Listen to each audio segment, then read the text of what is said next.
Dog attack on two young children has turned into a political hot potato here in Montreal. As the City of Montreal today votes on a bylaw on dangerous dogs, the fact remains. The two children seriously injured this weekend in Montreal North were attacked by a pit bull. Now, Denise, you just spoke to the owner of this dog. That dog was a pit bull.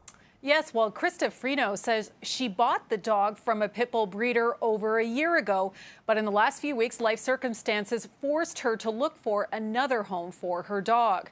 Now, she had just had an emergency C-section last month and couldn't lift or take care of her 1.5-year-old dog. So she said she had been put in touch with the grandmother, who was a dog lover. And according to her, the plan was for the dog to stay at this Saint Michel apartment since she was worried about what would happen to the dog if she took it to a shelter. She said it was hard for her to let the dog go, but she thought it would be okay. And she assured the grandmother the dog was good with kids since the dog had grown up around children and there were never previous incidents. She admits the dog didn't like other dogs and so she would keep it muzzled in public. But she says she called the grandmother on Sunday to find out how things were going. And that's when she heard about the attack on the 4-year-old girl.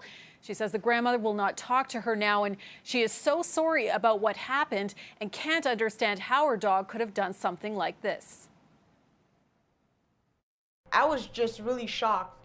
And like, he never attacked any child or any human being in his whole life. And, you know, I have my own son here and my mom babysits kids and he's really good with them. Like, he loves kids. Now, she said she looked into taking her dog initially to the SPCA, but found that leaving it there would mean she would never be able to see it again. And she said she wanted to keep in touch with this dog. And now, in retrospect, she wished she had just kept it. But she said she never would have left it in that home if she thought it was a threat to children. I'm very emotional and sad about the situation because I can just imagine my child getting attacked from a dog. And I would have been terrified. And I know these kids will probably be scared of dogs for the rest of their lives. So I just want to apologize to the family. Denise, the SPCA isn't confirming the breed. Well, neither the police nor the SPCA nor the city will say that it was a pit bull. But the owner says when she took the dog to get its shots at the vet clinic, even the vet put on its record that it was an American Bulldog mix.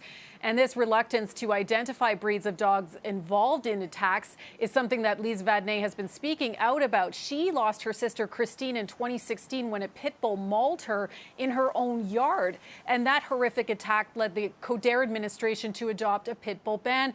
But that was soon overturned by Projet Montréal when they came into power. Quebec also abandoned a breed-specific ban in its dangerous dog legislation. And Vadnais had testified at the legislation hearings and says she was shocked to find that even the Order of Veterinarians were reluctant to use the word pit bull, saying these dogs aren't a specific race, but a type.